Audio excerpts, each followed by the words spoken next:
ধনে পাউডারের জন্য এখানে 700 গ্রাম গোটা ধনে নিয়েছি। তো ধনেগুলো আমি চেলে বেছে নিব, এতে একটু ময়লা থাকে, ভালো করে বেছে নিতে হয়। তো চালা আমার হয়ে গেছে, সবগুলো চেলে নিয়েছি একটা চালনি দিয়ে, এখন বেছে নিব।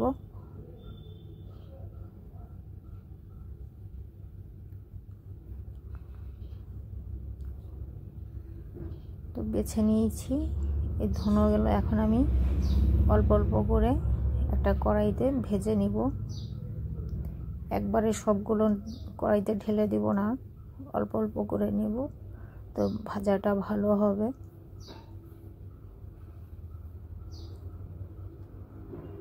তো এইভাবে ভেজে নিলে কি হয়, এটা অনেক দিন রেখে খাওয়া যায়,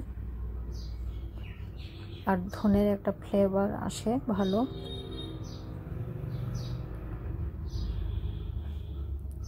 এটা দাঁড়িয়ে থেকে ভাজতে হবে, অন্য কাজ করা যাবে না, এটা কড়াতে দিয়ে নিলে ধরে যাবে, পাতলা তো খুব তাড়াতাড়ি ধরে যায়।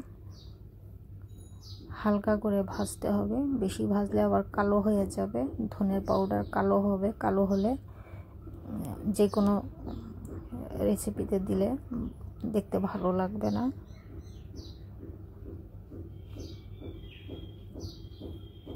তো বাড়িতে কি করে ধনে পাউডার করতে হয় এটা আমি তোমাদের শেয়ার করছি।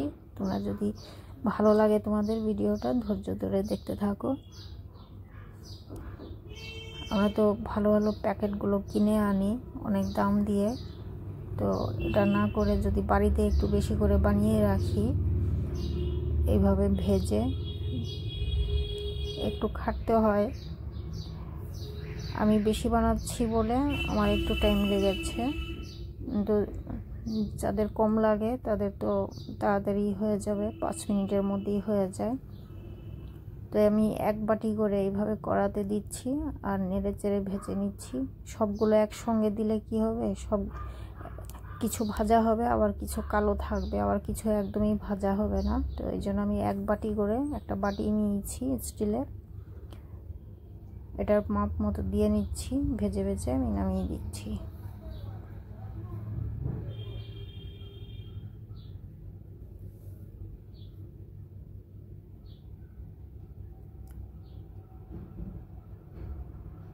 তো যারা আমরা ডেলি আমাদের রান্না করতে হয় তাদের কাছে তো কোনো ব্যাপারই না এই ধনে পাউডার করা, এতে তো কিছু অ্যাড করতে হয় না, শুধু একটু পরিষ্কার করে ভেজে মিক্সি জারে দিলেই হয়ে যায় পাউডার।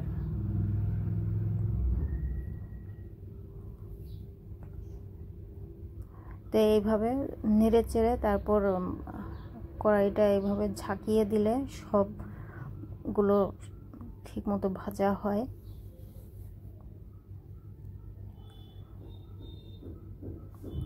তা আমি অল্প করেই নিচ্ছি।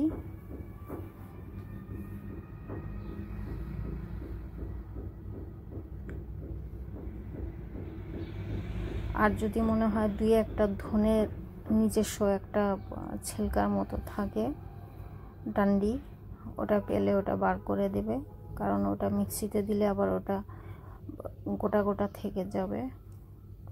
তো আমার সবগুলো ধনে ভাজা হয়ে গেছে, হয়ে যাওয়ার পর আমি একবারে সব ঢেলে দিলাম, ঢেলে আবার একটু ভেজে নিচ্ছি। যদি কোনোটা কম ভাজা বেশি ভাজা হয়ে যায় তো সবগুলো সমানভাবে ভাজা হবে।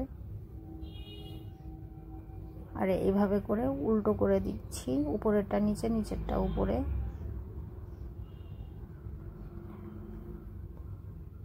তো সবগুলো ভাজা হয়ে গেল, এখন আমি এটা ফ্যানের হাওয়াতে ঠান্ডা করতে দুটো থালের মধ্যে দেব, ঠান্ডা হয়ে যাবে।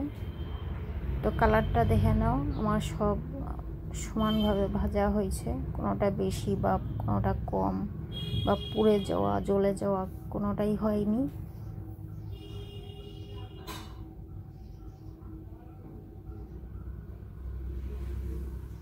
এই তো আমি ছড়িয়ে দিয়েছি ফ্যানের হাওয়ার নিচে, আর এক বাটি রেখেছি, ওটা আমি ভাজিনি, ওটা আমি রেখে দিয়েছি।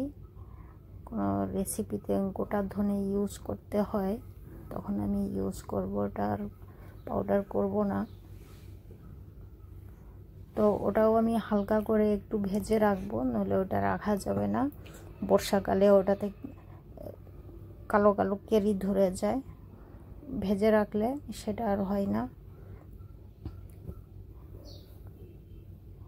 তো এই যে ঠান্ডা হয়ে গেছে, এখন মিক্সির জারে দিয়ে দিলাম।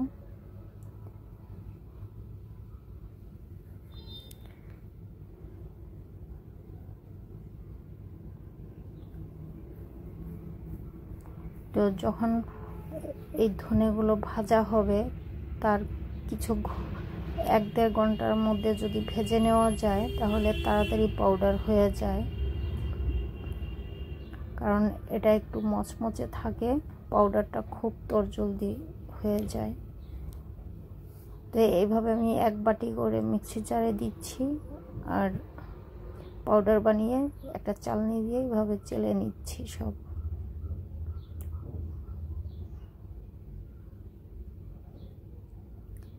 তো এই ধনে পাউডারগুলো কেনা ধনের থেকে কোনো অংশ কম না।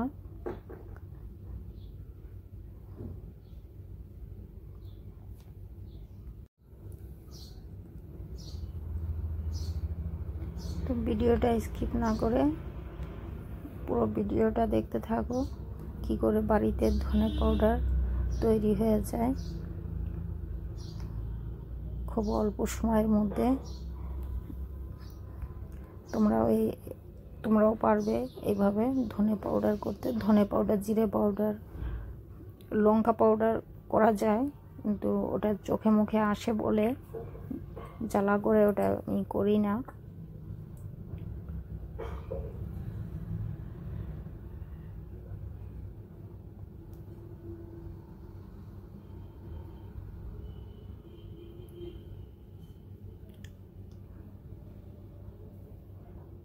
চালাটা একটু ভালোভাবে করতে হবে,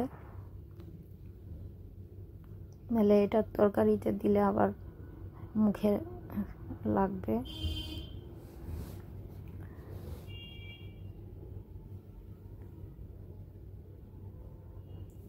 তো যেটা আমি চেলে বার করেছি ওটা এর সঙ্গে আমি গোটার সঙ্গে আমি মিশিয়ে দিলাম।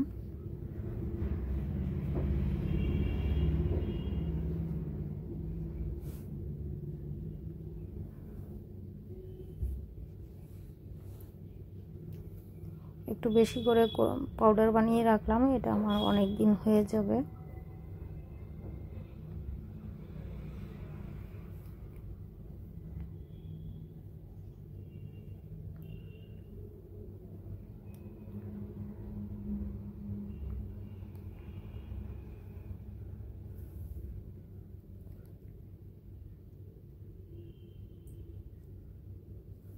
তো এটা আমি আবার মিক্সির জারে দিয়ে দিচ্ছি।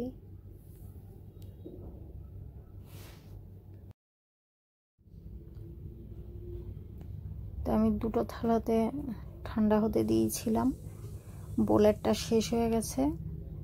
স্টিলের থালাটা আবার আমি বোলে ঢেলে একইভাবে আমি সব পাউডার করে নিচ্ছি।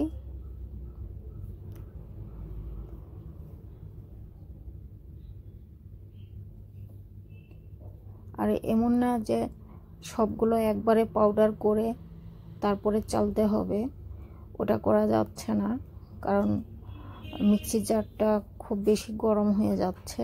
যখন আমি চালবো ততক্ষণে মিক্সির জারটা ঠান্ডা হয়ে যায়। তো আমি 1 বাটি করে পাউডার করছি, চালছি, আর মিক্সির জারটা ঠান্ডা করে নিচ্ছি। ফ্যানের হাওয়াতে দিলেই ঠান্ডা হয়ে যাচ্ছে।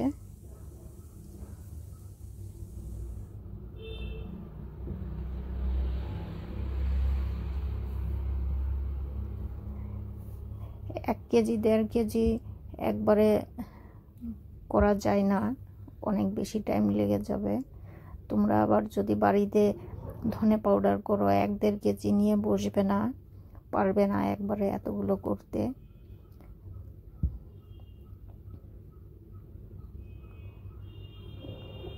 যার জন্য আমি 1 কেজি পুরো নিইনি, অর্ধেকের বেশি নিয়েছি, 700 গ্রাম নিয়েছি।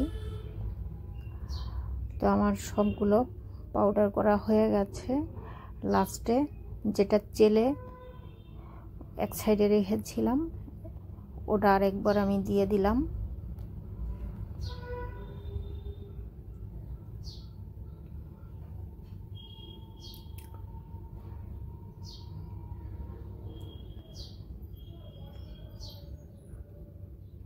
তো চালার পরে যেটা বাদ যাচ্ছিল ওটা আমি আর নিতে যাচ্ছিলাম না, তো মনে হলো আরেকবার দিয়ে দেখি বেরোয় নাকি। তো লাস্টে একবার দিয়েছি, অনেকটাই বেরিয়েছে।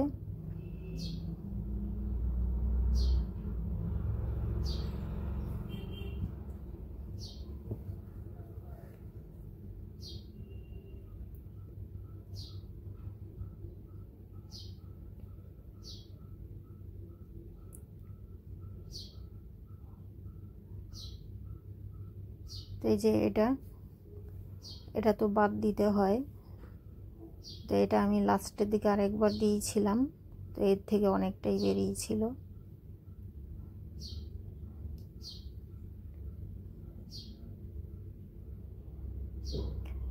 এটা পুরো পরের দিন যদি করা হতো বা 5-6 ঘন্টা পরে যদি করতাম তো অতটা বেরোতো না।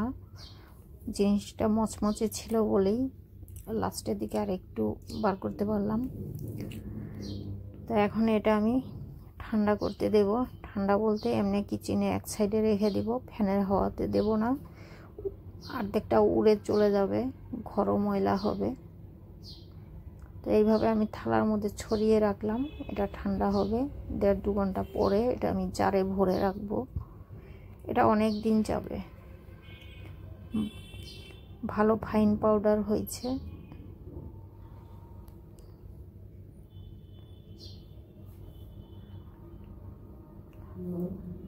তো ভিডিও শেষে আমি দেখাবো কেনা পাউডার আর বাড়িতে তৈরি পাউডার কি ডিফারেন্ট আছে।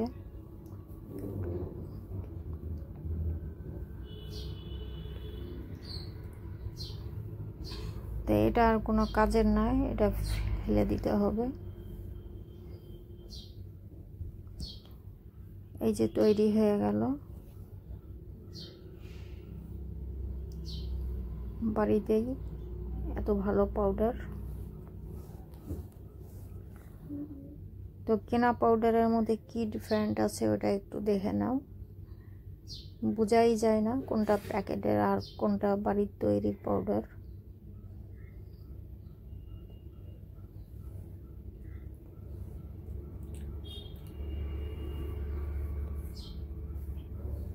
এখন তোমরাই বলো কোনটা তৈরি করেছি আর কোনটা প্যাকেটের।